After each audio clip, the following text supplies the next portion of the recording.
Anggota TNI Angkatan Laut asal Tulungagung, Jawa Timur, Heri Warena, 52 tahun, masih memendam kepedihan atas meninggalnya putri keduanya, Indi Rahma Putri, 20,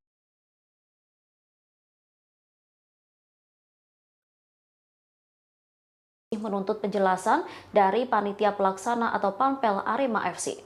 Heri mengatakan dirinya belum mendapat penjelasan yang jelas perihal kematian sang anak. Saat kejadian yaitu pada Sabtu 1 Oktober 2022, Heri sedang bertugas siaga di Jakarta. Heri mengaku tak tahu jika anak keduanya ini menyaksikan pertandingan Arema FC melawan Persebaya Surabaya.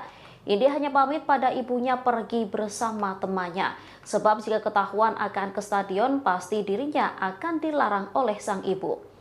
Kini setelah tragedi Kanjuruhan terjadi, Heri berharap ada penjelasan dari panitia pelaksana. Pihaknya berharap Panpel mau datang untuk menjelaskan kejadian di Kanjuruhan.